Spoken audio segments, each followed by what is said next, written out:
अंबेडकर भगत सिंह समतामूलक भारत के निर्भीक स्वप्न दृष्टा। भगत सिंह जून 1928 में अछूत समुदाय के लिए अधिक अधिकार दिए जाने और पृथक निर्वाचन का समर्थन करते हुए लिखते हैं, हम तो समझते हैं कि अछूत समुदाय का स्वयं को अलग संगठनबद्ध करना तथा मुस्लिमों के बराबर गिनती में होने के कारण उनके बराबर अधिकारों की मांग करना बहुत आशाजनक संकेत है। स्मरण कर रहे हैं भंवर मेघवंशी। महज 23 साल की उम्र में भगत सिंह और उनके साथियों राजगुरु और सुखदेव को ब्रिटिश शासन ने 23 मार्च 1931 के दिन फांसी पर चढ़ा दिया था। फांसी से 3 साल पहले जून 1928 में कीर्ति नामक अखबार में विद्रोही उपनाम से भगत सिंह का एक आलेख प्रकाशित हुआ, जो बाद में अछूत समस्या शीर्षक से प्रसिद्ध हुआ। इस लेख में व्यक्त विचारों को देखें तो भगत सिंह की विचारिकी और डॉक्टर अंबेडकर के चिंतन में काफी समानताएं मिलती हैं। बात शुरू करने से पहले वर्तमान में अतिवादी तत्वों द्वारा सोशल मीडिया पर फैलाए गए उन दुष्प्रचार सामग्रियों पर विचार करना चाहिए।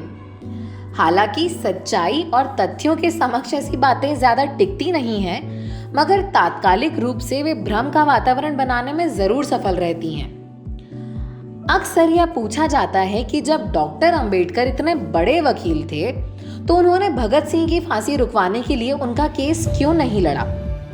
आम लोग इस प्रश्न से आकर्षित हो जाते हैं।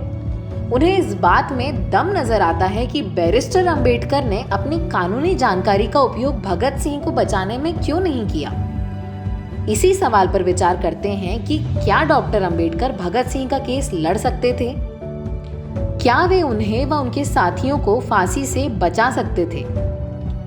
यदि उस समय की डॉक्टर अंबेडकर की सक्रियता और व्यस्तता पर नजर करें तो उनका कार्यक्षेत्र उन दिनों मुख्यतः महाराष्ट्र था। वकालत उनका ध्येय नहीं था। वे अछूत तबके को उनके मानवीय अधिकार दिलाने के लिए आंदोलनरत रहते थे। महाड़ जल सत्याग्रह और मनुस्मृति दहन जैसे ऐतिहासिक कार्यक्रम हो चुके थे।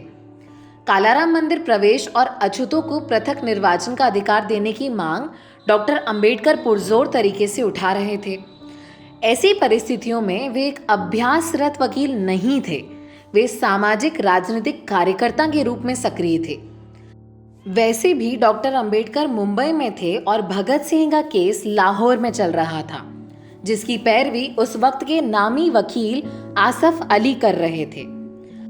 यह भी भ्रम फैलाया जाता रहा है कि डॉक्टर अंबेडकर ने भगत सिंह की शहादत पर उनको श्रद्धांजलि तक नहीं दी, लेकिन सच तो यह है कि डॉक्टर अंबेडकर ने अपने जनता अखबार में 13 अप्रैल 1931 को 3 शहीद शीर्षक संपादकीय लेख के जरिए भगत सिंह, सुखदेव और राजगुरु को श्रद्धांजलि दी थी।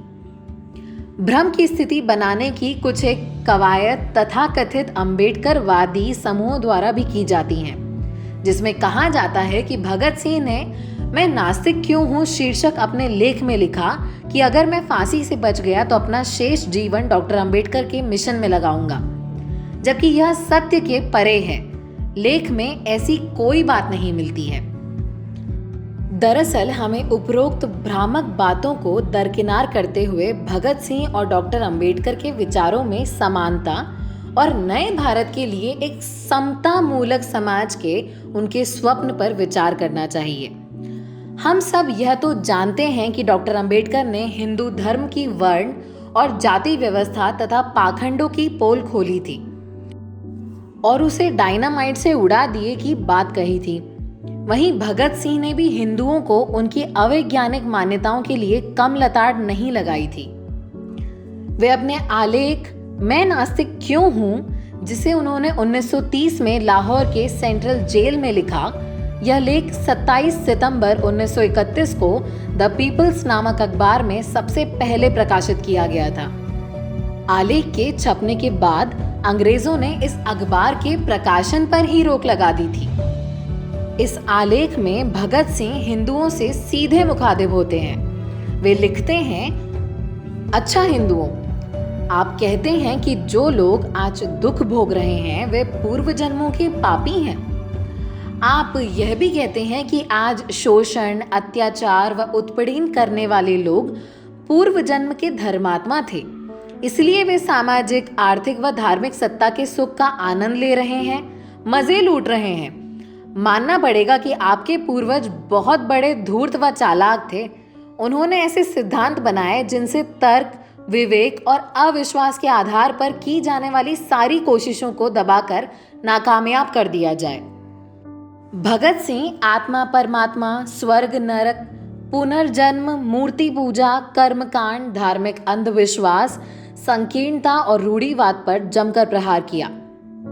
वे डॉक्टर अंबेडकर की भांति ही हिंदू धर्म के पाखंड को उजागर करते रहे और उन्हें पूरी तरह से मिटाए जाने के पक्षधर रहे। अपने आलेख अछूत समस्या में भगत सिंह पूछते हैं, हमारा देश बहुत अध्यात्मवादी है, लेकिन हम मनुष्यों को मनुष्य का दर्जा देते हुए झिझकते हैं। हम सदा ही आत्मा परमात्मा के अस्तित्व को लेकर चिंतित होने तथा उसे जोरदार बहस में उलझे हुए कि क्या अछूत को जनेऊ दे दिया जाएगा, वे वेद व अन्य शास्त्र पढ़ने के अधिकारी हैं या नहीं। हम शिकायत करते हैं कि हमारे साथ विदेशों में अच्छा सुलूक नहीं होता। अंग्रेजी शासन हमें अंग्रेजों के समान नहीं समझता है, लेकिन क्या हमें यह शिकायत करने का अधिकार है? भगत सिंह यही नहीं रुकते।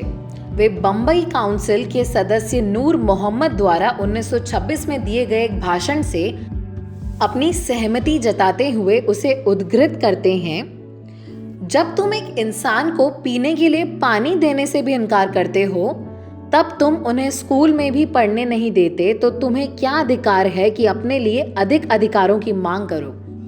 जब तुम एक इंसान को समान अधिकार देने से भी इनकार करते हो, तो तुम अधिक राजनीतिक अधिकार मांगने के अधिकारी कैसे बन गए? दरअसल आजादी के आंदोलन में जब अछूत समुदायों के सवाल उठने लगे, तो स्वतंत्रता संग्राम के पुरोधाओं ने यह कहकर उन्हें नजरअंदाज करना चाहा कि यह हमारा आंतरिक मसला है, जो आजादी मिलने के बाद हम निपटा लेंगे। लेकिन डॉक्टर अंबेडकर इस बात पर अटल थे कि हमारा वर्ग तो अंग्रेजों के गुलाम का भी गुलाम है। आजादी के साथ साथ उनकी मुक्ति का भी प्रश्न हल होना चाहिए। डॉक्टर अंबेडकर आजादी की लड़ाई के दौरान इस दोहरी गुलामी के शिकार समुदाय की स्वतंत्रता की लड़ाई लड़ रहे थे, जिसके लिए भगत सिंह खुलकर बोलते हैं। भारत की राजनीतिक आजादी के साथ साथ सामाजिक परिवर्तन की मुक्ति कामना दोनों ही महापुरुषों की वैचारिकी की साम्यता को प्रकट करती है। भगत सिंह जातिवादी सवर्णों को जमकर लताड़ते थे।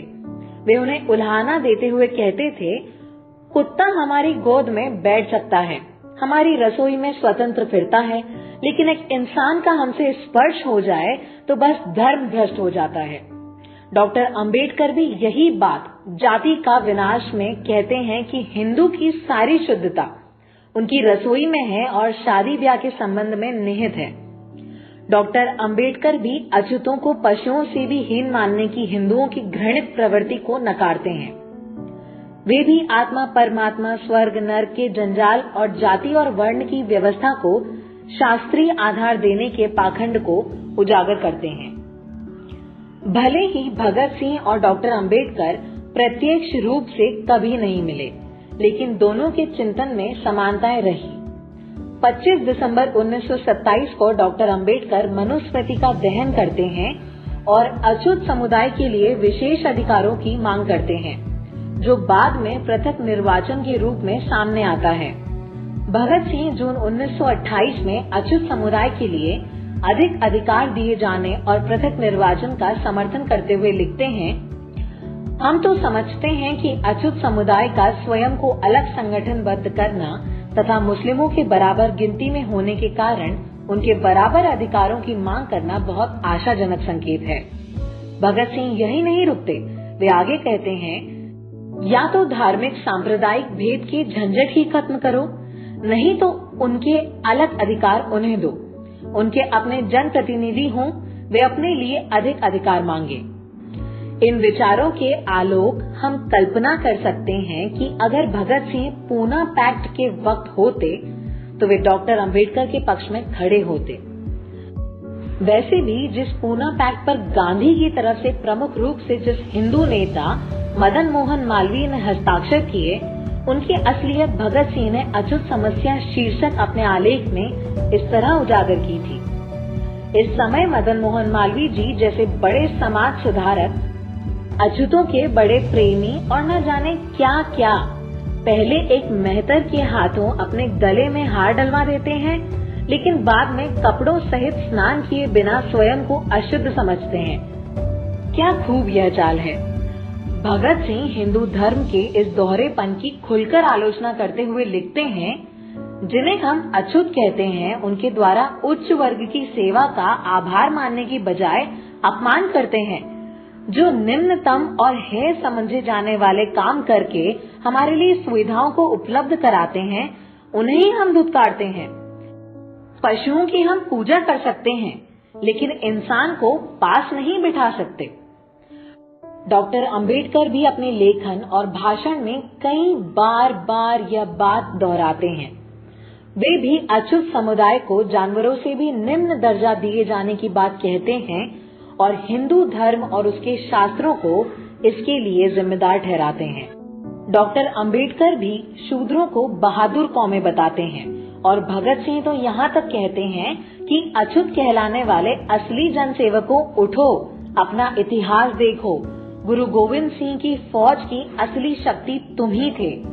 शिवाजी तुम्हारे ही भरोसे पर सब कुछ कर सके, जिस कारण उनका नाम आज भी जिंदा है। भगत सिंह समता मूलक समाज का सपना देखते हैं, हिंदू धर्म की रूढ़ियों और धार्मिक अंधश्रद्धा को नकारते हैं तथा शिक्षा के जरिए अछूत समुदाय की मुक्ति की राह देखते हैं। वे उनके राजनीतिक अधिकारों की बात उठाते हैं और संगठित होने का आह्वान करते हैं। डॉक्टर अंबेडकर का सपना भी समता और समानता आधारित समाज है। वे हिंदू धर्म की पहेलियां जो सबके सामने लाते हैं, उन धार्मिक मान्यताओं को अछूतों की दुर्दशा के लिए जिम्मेदार बताते हैं। अछूत समुदाय को शिक्षा, संगठन और संघर्ष की राह दिखाते हैं। इस प्रकार दोनों ही युग पुरुष तर्क, विवेक और विज्ञान पर आधारित भारत का सपना देखते हैं। काश भगत सिंह और अधिक दिन जीवित रहते तो निश्चित रूप से डॉक्टर अंबेडकर और वे मिलकर एक साझा भारत बना पाते, जो आज से बेहतर होता।